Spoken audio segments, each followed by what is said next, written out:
All right, good news for the 49ers. This is coming down from Adam Schefter of ESPN.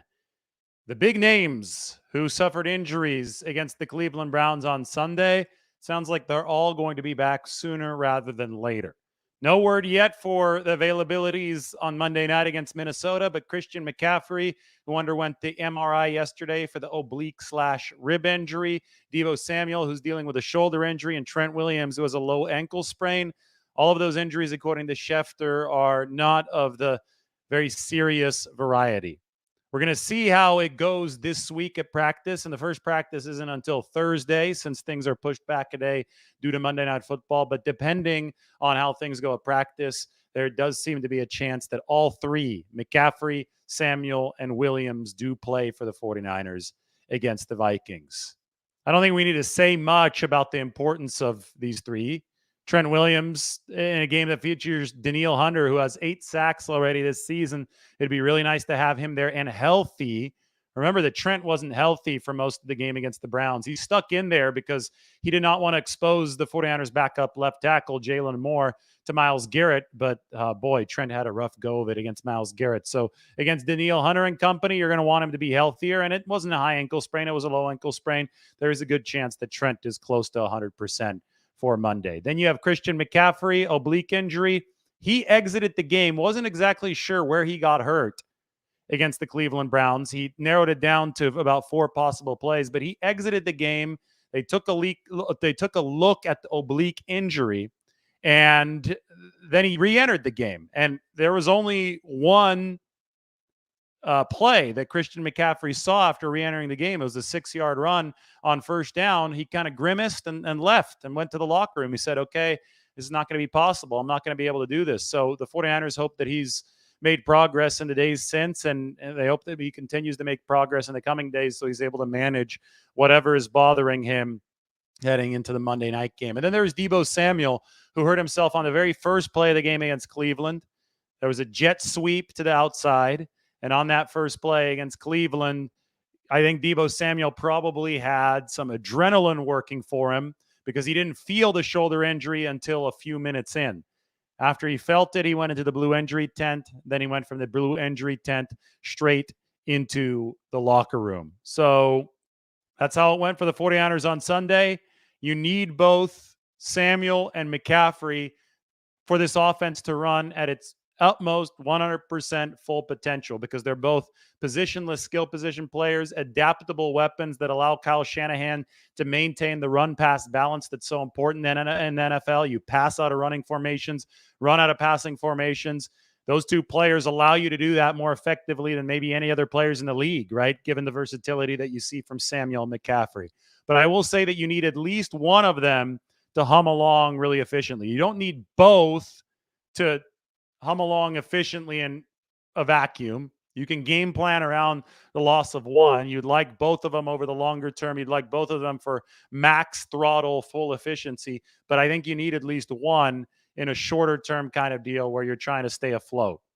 Because if you don't have either of those two guys, it's a lot harder to be adaptable offensively. They're essentially replaceable weapons, right? Plug and play. McCaffrey can play in the backfield, can play on the outside. Deebo Samuel can play in the backfield, can play on the outside. That's what this 49ers offense is all about. So good news for this football team. And all three of those guys should be back relatively sooner rather than later. While I'm here, why don't we head to a 49ers Q&A? Also, almost at 49,000. Go ahead and hit that subscribe button. Like we're 20 away or something like that. So be nice of you to hit that sub button right now. Get to 49,000 today. Maybe Margot and I will do a video to say hello to everybody if we had 49,000 tonight. We're going to what I think is the best Indian restaurant I've ever been to. It's this Indian Southern fusion. The place is called Shohan. It's our favorite restaurant in Nashville. So, yeah, maybe a little bit of a video update from Shohan if we could hit 49,000 tonight. Other injury update is that Dre Greenlaw is going to be back at practice for the 49ers this week. I'm moving to questions now, though. Could Deebo be a decoy if he plays? I mean, I think he was a decoy the last time that he played coming off of an injury. So sure. By decoy, you just mean he's going to be a little bit further down in the progression list. He's still going to be an option, but he's not going to be at the very top. That absolutely can happen. McCaffrey can be a bit of a decoy that draws coverage away. So the 49ers can maintain a good sense of load management through who they put as the primary read on these plays. And I think we've seen Kyle Shanahan do that before. Appreciate it, Steve. I'm trying to bring you rational takes throughout the whole season. No highs, no lows, just great perspective. And the biggest piece of perspective I have after that game against the Browns is that even Joe Montana and Steve Young quarterback teams had poor offensive performances. In 1988, the Joe Montana-led 49ers with Bill Walsh as coach lost to Mike Shanahan's Raiders 9-3. That was a season in which the 49ers would go on to win the Super Bowl. Their record after losing to the Raiders, by the way, they were damn near 500, maybe even under it. It was a whole lot worse than it is now, 5-1. The 49ers remain the betting favorites in the NFL to win the Super Bowl. So things are still fine in the Bay Area. I don't like questions like this. Would you rest McCaffrey even if he could go against Minnesota? It's a hypothetical that to me doesn't make sense. If he can go and he is not at greater risk of re-injuring himself, why not let him play? He's being paid $12 million a year to play football. You can't just like sit guys, put them on the shelf and expect the football team to continue firing on all cylinders. So it doesn't make much sense to me. Otherwise, by that standard, you just bubble wrap somebody like McCaffrey and Deebo Samuel until the playoffs, if that were a good idea. But it's not, because you want to build cohesion with the team and you want to peak at the right time entering the postseason. And you don't do that by just arbitrarily sitting players. So either he's healthy enough to play or he's not. And that's how the 49ers are going to look at things. We have a prediction here from Bradford. He says Christian McCaffrey will play. What about Dre, asks Jack. Dre Greenlaw is going to be in practice this week for the 49ers.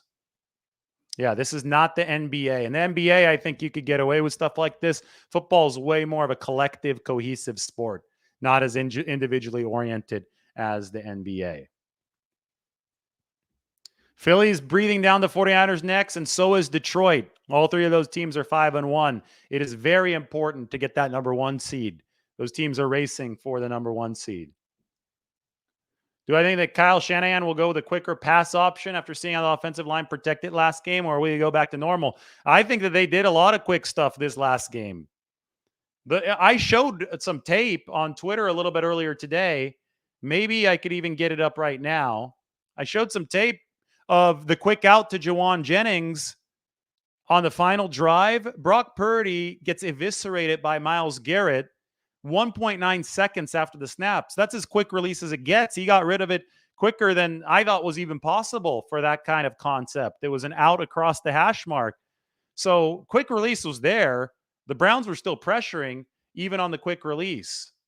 No guarantees here, but if I can get this up, I absolutely will right now, because this is the type of stuff that will illustrate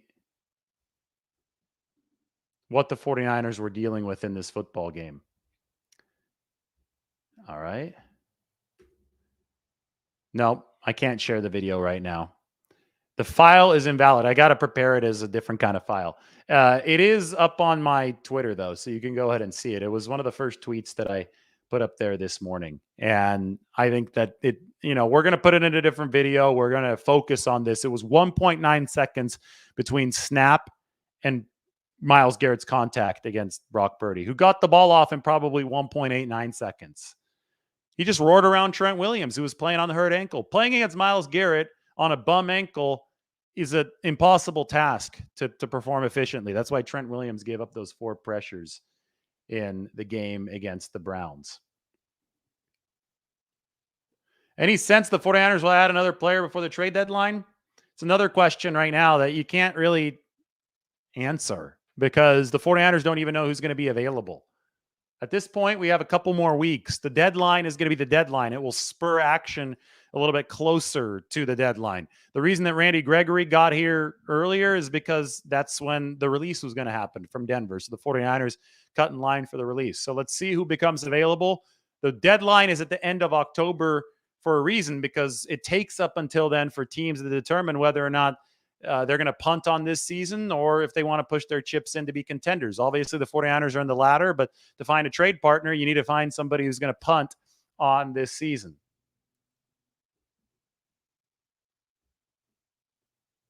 I do not think that Elijah Mitchell is going to be trade bait. The 49ers need all the running backs they can have, with especially with Christian McCaffrey dealing with an injury now.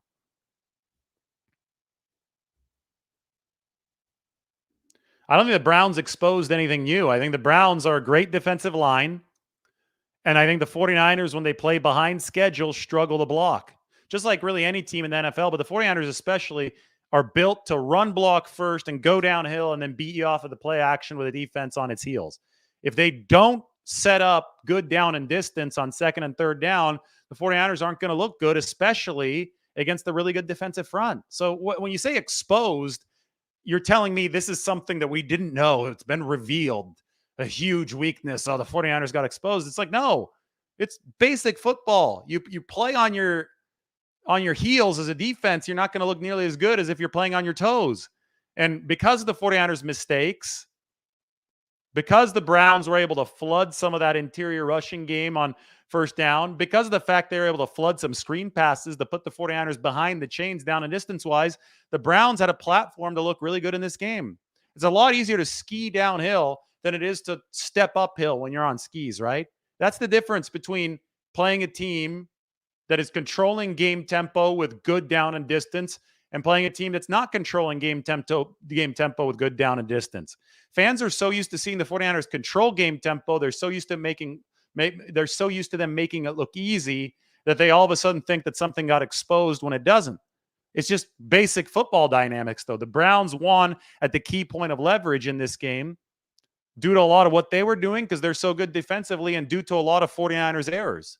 I'll say it again. If Brandon Ayuk catches the deep pass, if Christian McCaffrey is able to haul in the overthrow from Brock Purdy on his shot to the end zone, that dynamic changes, right? It's a thing where it's a domino effect. You fix one thing on first and second down, you hit one big play earlier in the game, all of a sudden a lot more starts to go right.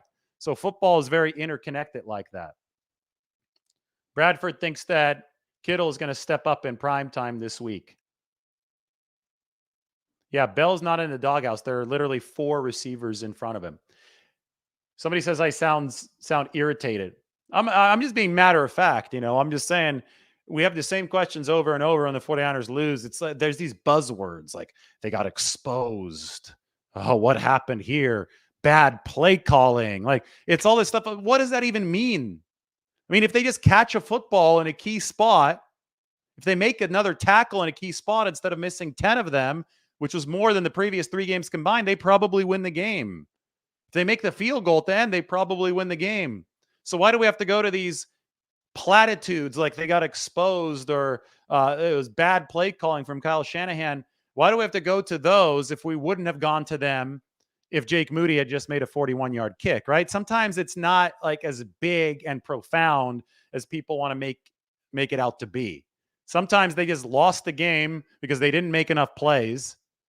In general, they have been making enough plays, and we'll see if they make enough plays the next week, especially since they aren't facing as good of a defense as the Cleveland Browns.